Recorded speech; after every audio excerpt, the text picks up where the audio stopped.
Of all the major world religions, Islam is the only non-Christian faith that requires absolute belief in Jesus, known as Isa alayhis salam.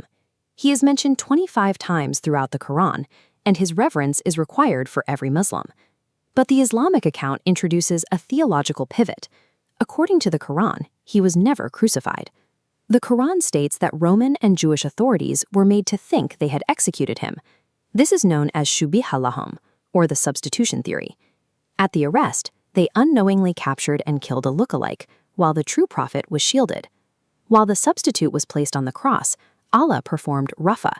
Instead of dying, he raised him entirely, body and soul, into the heavens.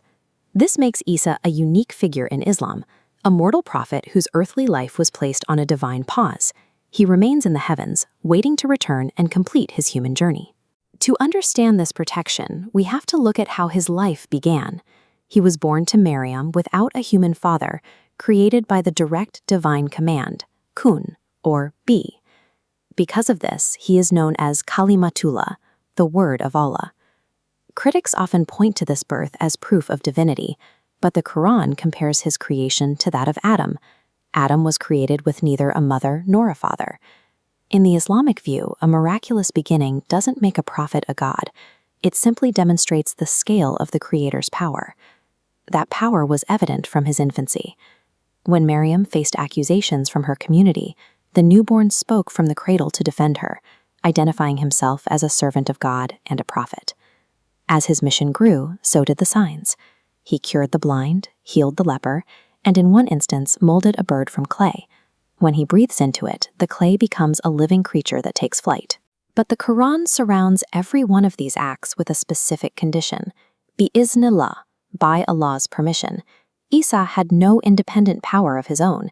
He was a human conduit through which God's will was made visible. His first life was a mission to restore monotheism to the children of Israel.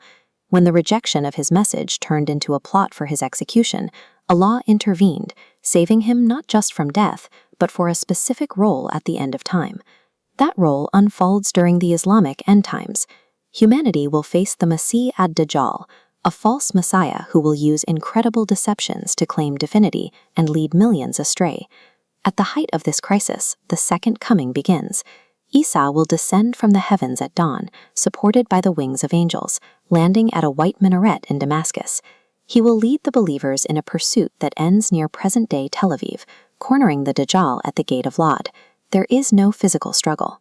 Prophetic tradition states that as Isa approaches, the false Messiah begins to dissolve, melting away like salt in water at the mere sight of the true prophet. But victory is followed by a new crisis, the release of the limitless hordes of Yajuj and Majuj.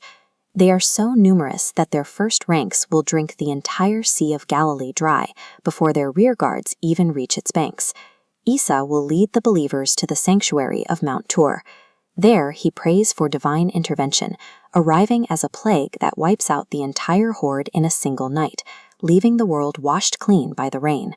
With the upheaval of the end times finally purged, the world enters a period of unprecedented peace.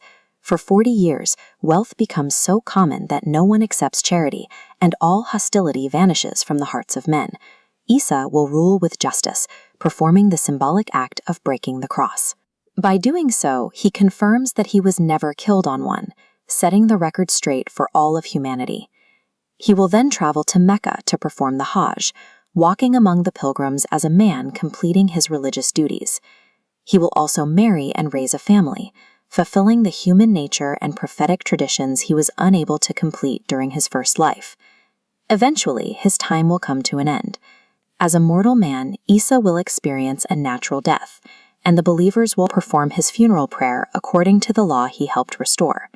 He will be buried in Medina, in a space that has been kept vacant for centuries under the Green Dome, resting directly alongside Prophet Muhammad. By returning to finish his human timeline, Isa serves as a living witness to the continuity of revelation. His journey concludes not with a divine mystery, but with the simple reality of a human life and a human death, completing a prophetic chain that has always pointed toward the same singular truth.